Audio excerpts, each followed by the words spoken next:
Part 1. You will hear a conversation between a police officer and a woman who witnessed an accident. First, you have some time to look at questions 1 to 4.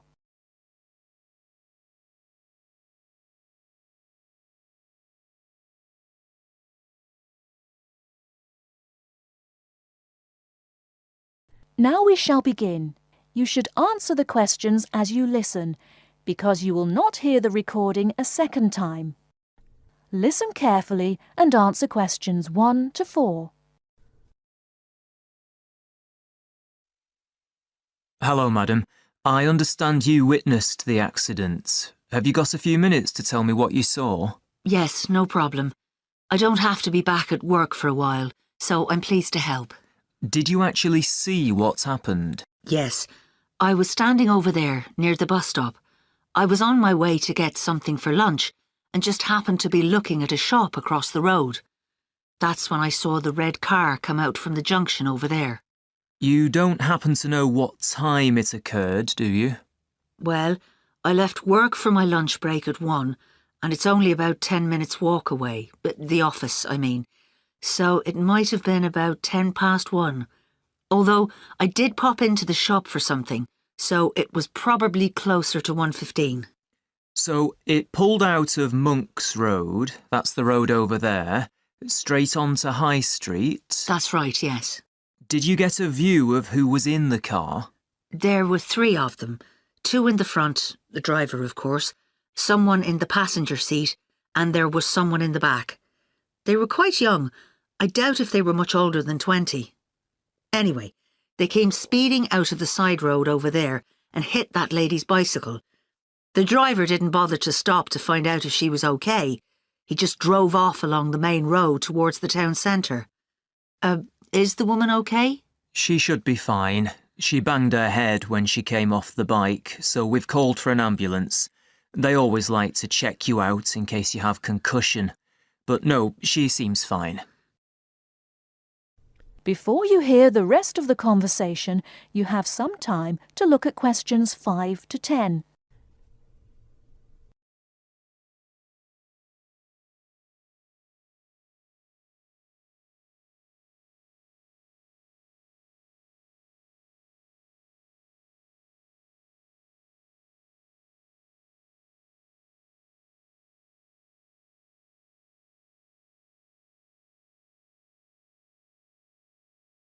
Now listen and answer questions 5 to 10.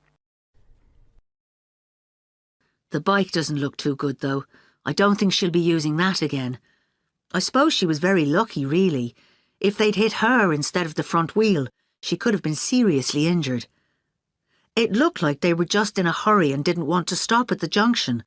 I know the traffic lights aren't working there, so perhaps they thought they could just pull out. Could you give me a description of the car? Do you know the make and model? Well, I'm not very good with cars, but I'm pretty sure it was the same model as my husband's car, a Ford Fiesta. It was red, like I said, and quite old, and the door on the driver's side was damaged. It looked like it had been in another accident some time ago. I don't suppose you had a chance to take down the registration number, did you? I did, actually. Let me see. Y48BYW. Will that help you trace them? That's really helpful. It depends. It might be a stolen car, but at least we'll be able to trace the owner. If it wasn't stolen, then yes, we'll be able to find out the name of the driver. Now, would you mind giving me your contact details, just in case we need to get in touch about anything? Of course. What's your name? Mrs. Stansfield. Rita Stansfield. That's Stansfield.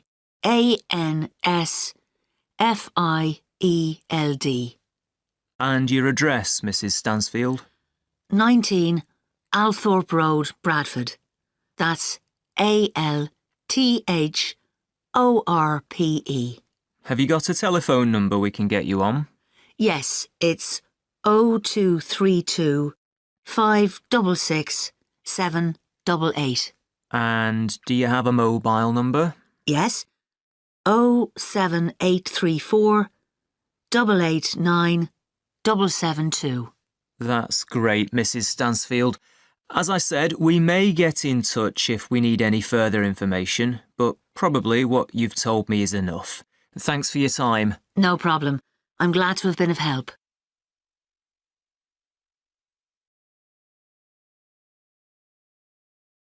That is the end of part 1.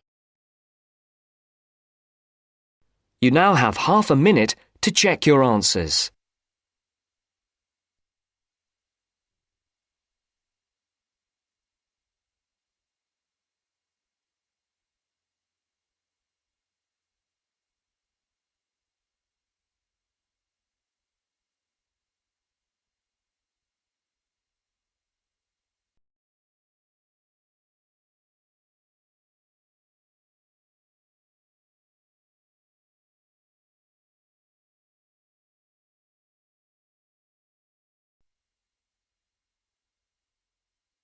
Now turns to part 2.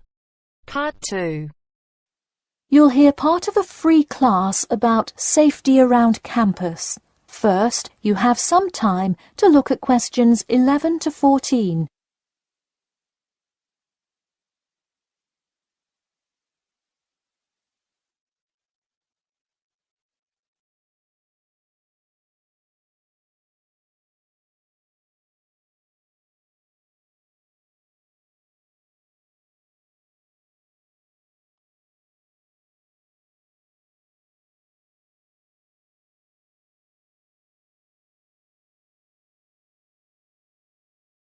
Now, listen carefully and answer questions 11 to 14. Good evening. I'm Geoffrey Miller from the University of Nottingham Student Union, and in this week's free class, Carlos Garcia is going to tell us about safety around campus. Over to you, Carlos. Thank you, Geoffrey, and thank you all for your attendance today. Also, I'd like to thank the Student Union here at the university for organising this lecture.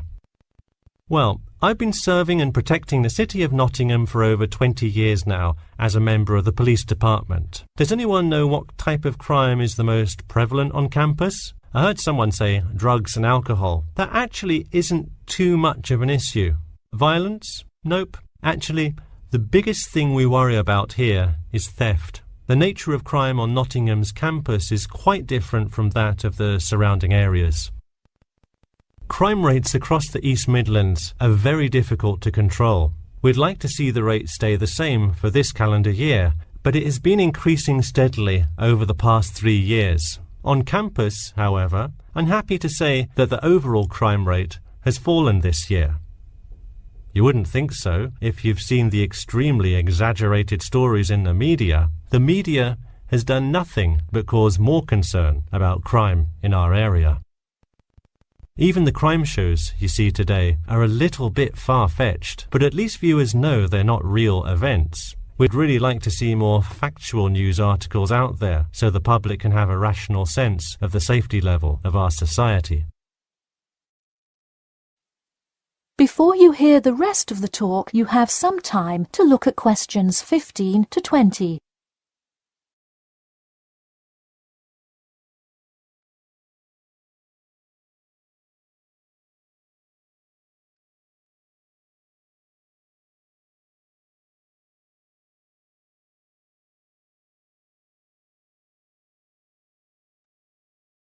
Now listen and answer questions 15 to 20.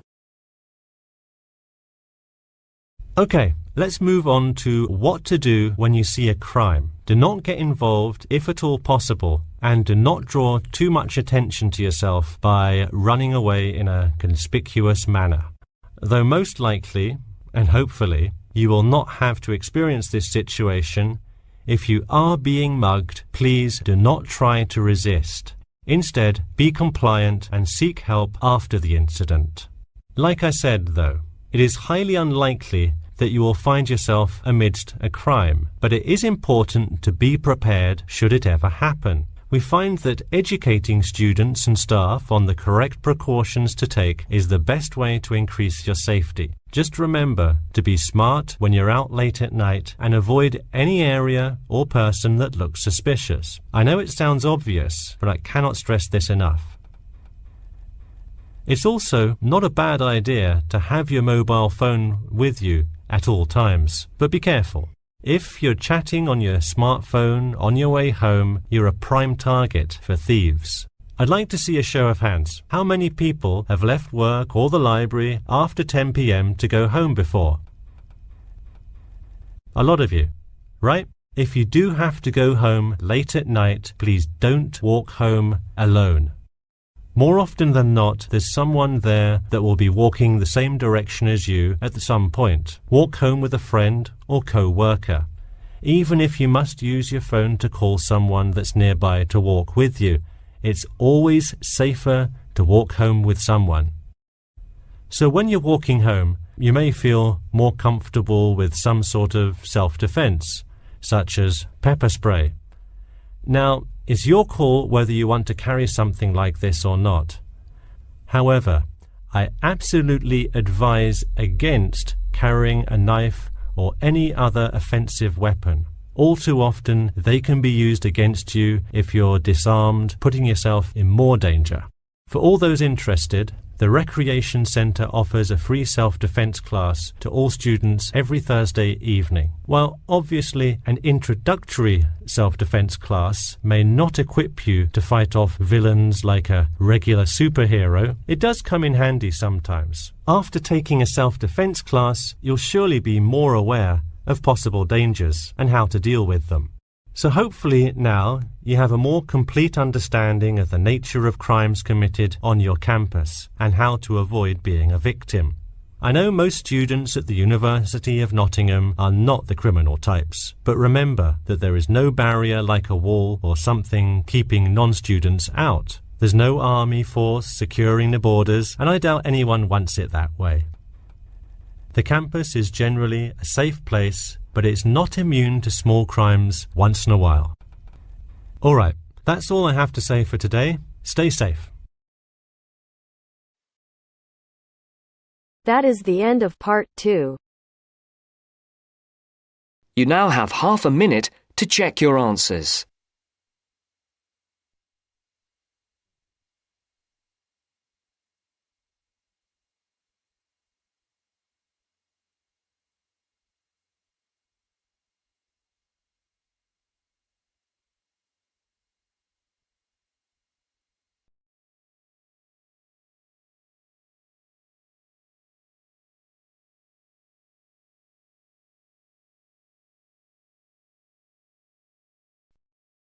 Now turns to part 3. Part 3. You will hear a discussion between two work colleagues and their manager about the restructuring of their company. First, you have some time to look at questions 21 to 25.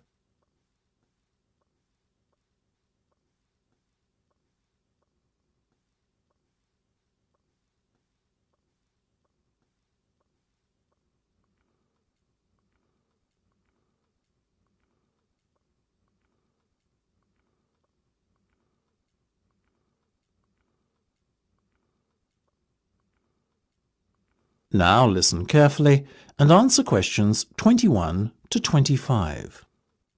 Come in, both of you. I believe you wanted to talk to me about something, is that right? Yes. Basically, all the staff are concerned about what the restructuring of the company is going to mean for them. None more so than myself and Nam, as we are the newest members. As I said to all staff at the meeting last week, there's no cause for concern. There will be no compulsory redundancies. All redundancies will be on a voluntary basis. Yes, we understand that, but to tell the truth, we just want a little reassurance that our jobs are safe. Look, Anne and Penny, the company isn't going to be short-sighted and let its bright young minds go. Besides, we've already met our target for the number of voluntary redundancies we want to secure. In fact, there's a waiting list. You know as well as I do that the age profile of staff at this company needs to come down. A lot of our employees are close to retirement age and are just going through the motions until they can take their pensions. That's why we decided on this redundancy initiative. We want to encourage those that would be happy to leave to do so and employ younger, more motivated staff. I guess that makes us feel a little better, but we're also worried about the upcoming salary review. What will it mean for us? Given the fact that the company's motivation for this restructuring initiative is not to cut costs, you needn't be worried that there will be a negative effect on your salaries. We are running a very profitable business and we will reward our top performers in the upcoming review.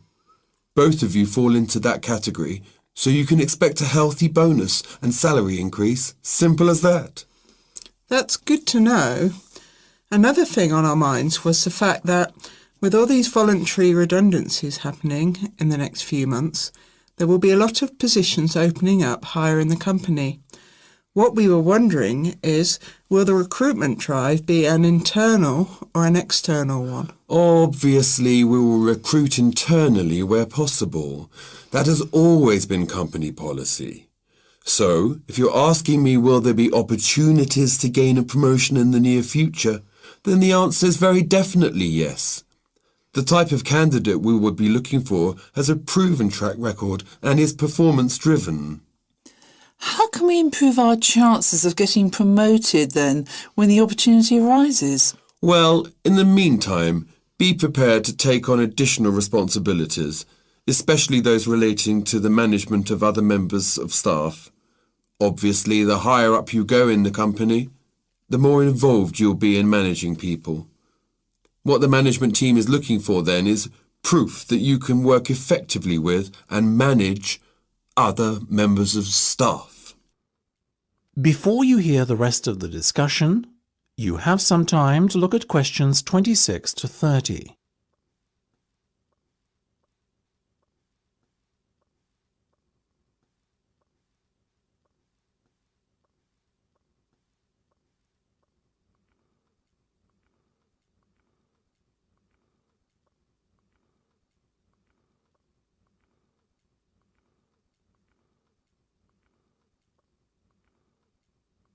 Now listen and answer questions 26 to 30.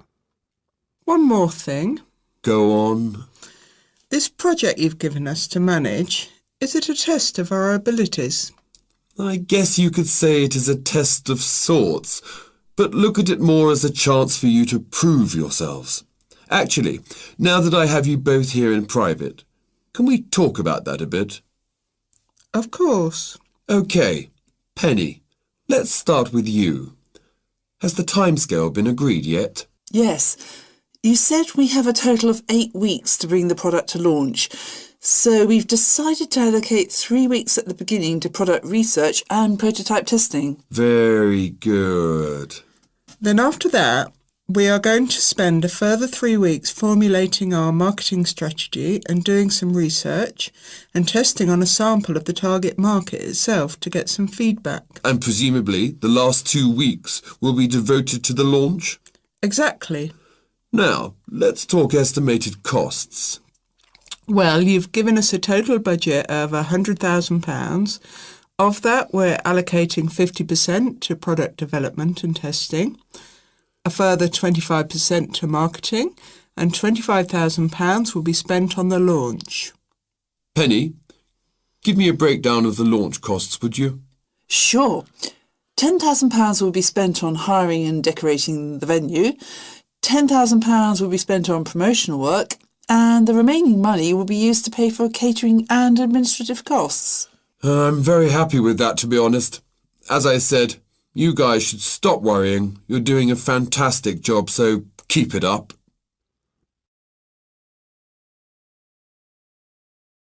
That is the end of part 3. You now have half a minute to check your answers.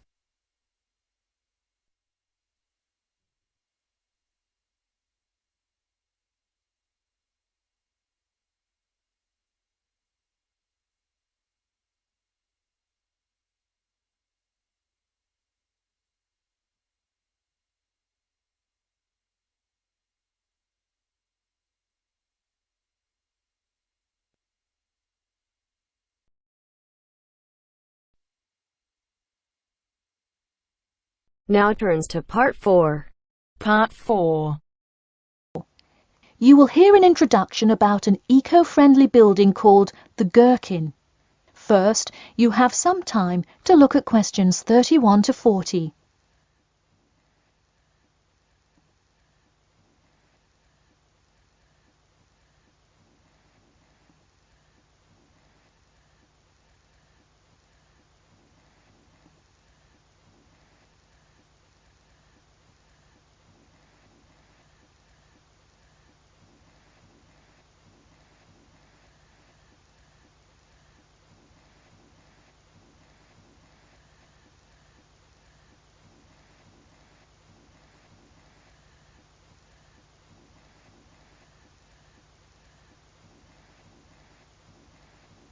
Now, listen carefully and answer questions 31 to 40.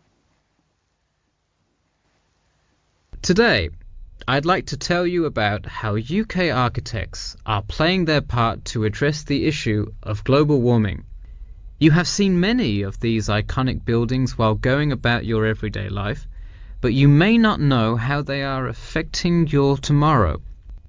In 2003, construction was completed on the famous Swiss rebuilding, or more informally called the Gherkin, a true masterpiece commissioned by the law offices of Foster and Partners. This is not the first ambitious endeavour of the firm. They are renowned for their various philanthropic environmental efforts. The Gherkin, with its cut-and-edge green initiative and sharp design, is gaining recognition as an icon in modern architecture. You can pick it out of the London skyline by its unorthodox cigar shape. While its appearance is the obvious attribute at which to marvel, there is far more to this building than meets the eye. And let's face it, there's a lot about this building that meets the eye. The building helps reduce the city's carbon footprint in a number of ways. Just a quick note, in case you're not familiar with the term carbon footprint, get used to it. It's a buzzword you'll hear relentlessly to talk about reducing emissions. Think of it as the amount of harmful greenhouse gases that are given off into the environment by a single person, organization, or product. So going back to the Gherkin building, perhaps the most obvious as well as the most significant eco-friendly feature is the glass windows, which allow light to pass through the building, both reducing heating costs and brightening up the workspace. The ingenuity behind the various eco-friendly aspects of the Gherkin has seen its fair share of publicity both from serious and silly sources. In a recent April Fool's Day edition, One e-publication printed a story detailing plans to replace 50% of the current exterior with grass, which would not only make large steps in the name of sustainability, but also give the building the green hue that would truly earn it the nickname of the Gherkin. The only drawback is, as you may have guessed, that this story was an April Fool's Day joke and completely made up.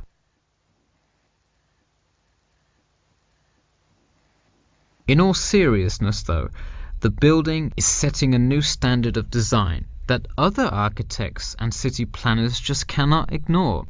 The building's bold and cost-efficient design has won a number of architecture awards, including the Stirling Prize, the London Region Award, and the Empress Skyscraper Award, among others. The design comfortably accommodates a large number of offices, while keeping maintenance and operation costs down, striking a superb balance between nature and the workplace. Nature is well and good, as long as the weather is nice outside. Given London's notoriously bad weather, the architects knew they must devise a quality temperature regulation system, and that they did. A special system designed to reduce the building's reliance on air conditioning was devised that cuts consumption in half compared to standard office buildings. There are atria that link each floor vertically to one another, forming spiraling spaces up the entire building. They serve not just as social common spaces, but also act as the building's lungs, distributing clean air from the opening panels in the facade through the entire building. The building isn't all business though. It has its fair share of fun as well. At the very top, a club room offers a picturesque entertainment spot for company functions, private parties, etc., with a breathtaking panoramic view of the city. The creation of such an innovative structure has many wondering what the future of urban planning and architecture may be. Well, if the other projects currently commissioned by Foster & Partners are any indication, the entire city constructed with similarly eco-friendly buildings is not far in the distance. The Masdar City development aims to create a desert city that produces zero waste and removes as much carbon dioxide from the atmosphere as it puts in, a huge feat in protecting our Earth. The Gherkin is a truly impressive feat, yet it is not the only one worth noting. Now to move on to another green initiative, I'll tell you about the Eden Foundation building found in Cornwall. That is the end of part 4. You now have half a minute to check your answers.